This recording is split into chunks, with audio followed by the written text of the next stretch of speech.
السلام عليكم ورحمة الله. تحية طيبة لجميع الأصدقاء. نحاول ما نطولش في هذا الفيديو. من البارح حتى اليوم وليد ركراكي مصدر عناوين في السوشيال ميديا، فأكيد كلشي شاف الصفحات اللي هما كينتقدوا في هذا الإنسان وما عندهم حتى شي علم بهذه اللعبة، يعني ناس بسطاء بحالي. يعني حنا غير كنتفرجوا، كيعجبنا واحد الطريقة ديال اللعب ولا كيعجبنا هذاك اللاعب، ولكن انا ما عنديش الحق ننتقد المدرب وانا ما كنفهمش في التدريب. هذا راه مشكل كبير. ماشي من حقي ننتقد المدرب وانا ما كنفهمش في التدريب، ما كنفهمش في المسائل اللي هي تقنيه واللي هي تكتيكيه. دونك انا شنو خصني ندير؟ خاصني نتفرج ونعطي الراي ديالي فقط. عجبني الماتش ولا ما عجبنيش، كانوا خايبين كانوا خايبين، ولكن ما ندخلش في الخطط ديال المدرب.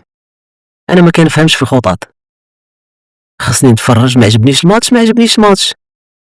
كانوا اللعابه عيانين، كانوا اللعابه عيانين، ولكن باش ندخل انا في الخطط ديال المدرب وطريقه اللعب المدرب والاستدعاءات ديال المدرب، خاصو يستدعي فلان ولا ما خصوش يستدعي فلان، فهاد الامور خارجه عليا.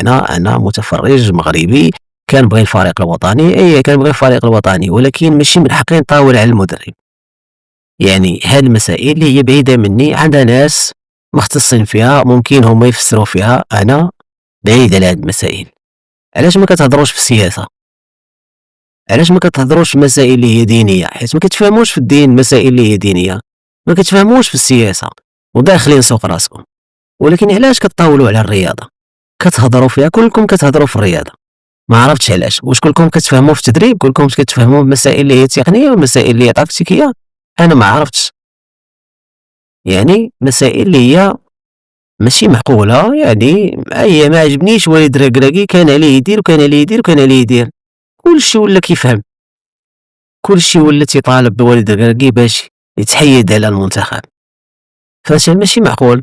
وليد ركراكي قدم المنتخب لشي حاجه اللي هي كبيره وما كناش نحلموا لها، ما كناش نحلموا نوصلوا لهذيك الدرجه اللي وصلنا لها. الان حنا في واحد المرتبه اللي هي كبيره بزاف في العالم. يعني ولينا حنا ما كناش كنلعبوا، ما كناش كنحلموا نوصلوا لنصف النهائي، ما كناش كنحلموا نربحوا البرازيل، ما كناش كنحلموا نربحوا البرتغال، ما كناش كنحلموا نربحوا اسبانيا. ولكن الان ولينا كنلعبوا ضد اسبانيا وضد البرتغال ند للند، مع من كنربحوها مع وليد ركراكي. دونك خصكم تساندوا هذا السيد هذا وتعطيوه الفرصه ديالو. الان هو جاي كاس افريقيا، غادي يلعب كاس افريقيا ومن بعد حكموا عليه. يعني فشل راه غادي يتحيد، نجاح غادي يبقى ويكمل المسيره، وهذا الشيء اللي كنتمناو. هذا مجرد راي. كنتمنى الناس ما تبقاش تنتقد من اجل الانتقاد فقط، او من اجل المشاهده فقط، باش الناس يشاهدوهم او باش يكون عندهم لايكات او باش يكون عندهم مشاهدات كبيره. فماشي معقول. يعني انا غادي نخرج نتكلم على شي حاجه اللي هي معقوله. الا كنت باغي غير ندوي من اجل المشاهده ولا من اجل مصلحتي انا، فما كاين علاش. وهذا رايي ولكم واسع النظر.